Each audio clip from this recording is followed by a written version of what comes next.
Cerita apa pula ni? Hai korang, video hari ni tak ada kena-mengena dengan politik.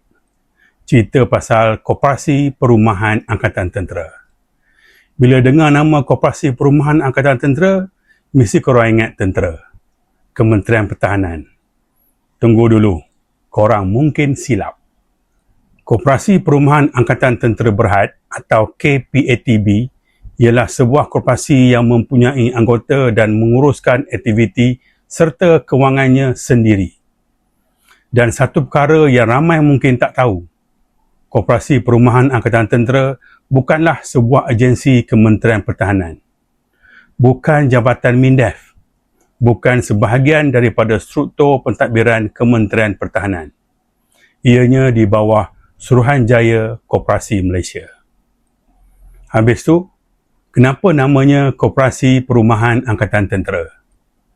Sebab koperasi ini diwujudkan untuk kepentingan warga dalam lingkungan Angkatan Tentera dan warga Kementerian Pertahanan yang layak menjadi ahli. Ahli mencarum, ahli ada share, dan wang ahli digunakan untuk menjalankan aktiviti koperasi. Korang mesti pelik. Kenapa saya tiba-tiba nak cerita pasal Koperasi Perumahan Angkatan Tentera? Saya mengaku bahawa saya tidak pernah menjadi ahli Koperasi Perumahan Angkatan Tentera semasa dalam perkhidmatan dulu. Tapi ada rakan-rakan seperjuangan saya dulu bercerita pada saya bahawa ada anggota yang telah berhenti menjadi ahli, tetapi timbul persoalan mengenai bayaran balik yuran dan share mereka. Ada yang dikatakan masih menunggu. Persoalannya, apa sebenarnya yang berlaku?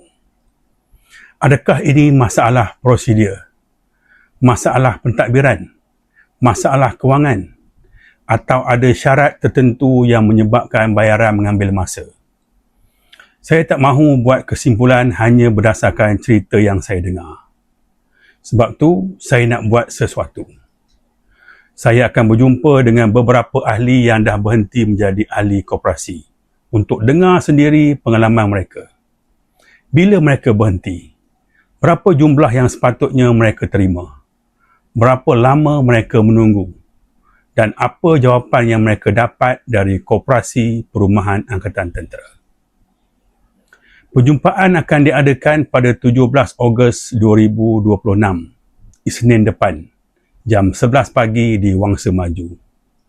Kalau ada ahli-ahli Koperasi Perumahan Angkatan Tentera yang hadapi masalah yang sama, bolehlah datang nanti untuk kongsi pengalaman. Tapi janganlah datang terlalu ramai.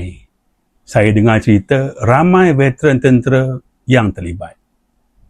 Perkara ini penting kerana kalau melibatkan duit ahli, ahli berhak tahu apa yang berlaku. Koperasi Perumahan Angkatan Tentera ni sebenarnya macam mana? Dan cerita tentang bayaran balik yuran ni betul atau tidak? Kita akan cari jawapannya. Ini baru permulaan.